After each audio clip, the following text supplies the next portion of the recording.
This recipe is technically a granola bar, but it has everything you love about a fruit crisp or a shortbread cookie. And best of all, it takes about 10 minutes to stir together. Perfect. We're done?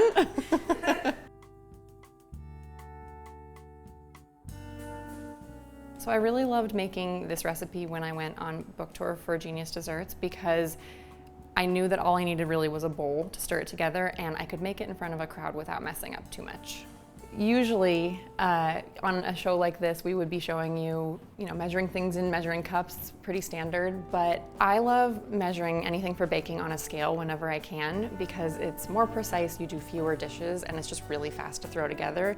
It can feel a little intimidating and scientific, but it really isn't. You can do everything with a scale as long as you zero it out. This recipe is called Back to School Raspberry Granola Bars from pastry chef DeMasco's.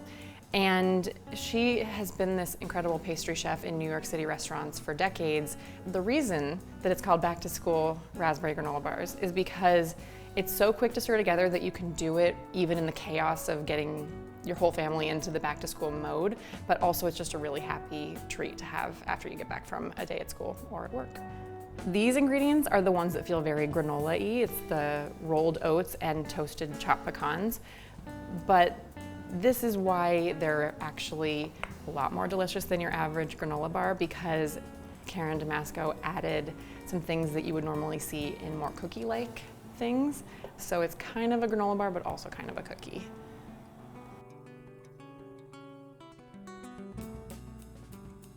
Things that you do still want to maybe measure with a measuring spoon are things like leaveners, like baking soda, because a scale like this is probably not going to be quite exact enough to get you just the right amount. So that's all my dry ingredients, and they just get whisked together to make sure everything's all jumbled together nicely, evenly distributed and all that jazz. All right, one last thing in this mix is melted butter. So this is where I'm switching to this thing because it's gonna get globby. I love that this calls for melted butter because you don't need to wait for butter to soften to a particular temperature. It does the good things that butter does. It brings everything together. It helps everything in the pan. When it goes in the oven, it'll toast up really nicely.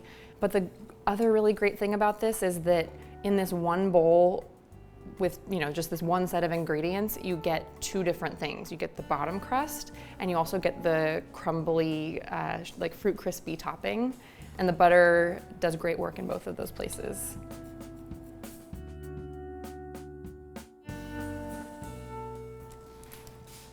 This pan has been buttered, parchmented, and these little wings here are so that you can easily lift it out when it's done baking, all in one piece. And then it gets a little more butter, just in case. And I like to save my butter wrappers and just kind of smear it around like this, or just use my hands if I threw away the butter wrapper by accident. So this is one of those recipes that I probably never would have really noticed if I hadn't gotten a tip from the Food 52 community. Someone named Lauren Shockey, who was a very early Food 52 community member and a cookbook author, sent this to me when I was looking for Genius Desserts for this cookbook and said, I make these all the time. And I thought that alone is enough of a reason to make them, and then I'll see what's so genius about them. So the first time I made them, I was at a cabin. We didn't have a lot of special equipment, so I just knew I could make them with a bowl and not much else. And my husband and my brother ate them all. They were supposed to go to the company that was coming, and the company had no chance at getting these bars. So I stirred them together again in 10 minutes, and I didn't even need to look at the recipe. So that's how I knew that these bars were genius, but then I started digging into why exactly they're different from other granola bars. And DeMasco's really knows what she's doing. And that little bit of flour mixing with the butter to make them shortbready is the key.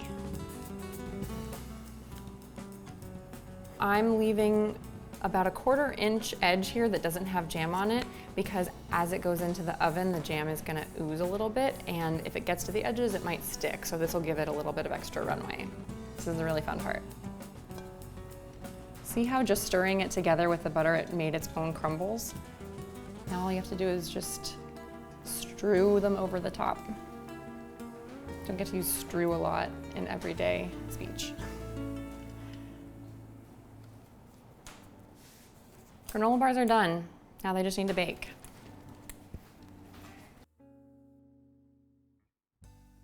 So we were very patient and let these actually fully cool. And now we get to dive in and taste. Check that out. There's this like super crisp, crunchy bottom layer, the jammy layer spilling out and getting all over my fingers, crumbly, crispy top as well. Those crumbles on the top are the best. So this way is perfect with the raspberry jam and the pecans. Perfect combo, but you can make them with whatever jam you have in the fridge, whatever nuts you have lying around the pantry, and it will be good every single time. For more genius recipes for all kinds of treats, be sure to like this video and subscribe to our channel and check back every week. I'll see you next time.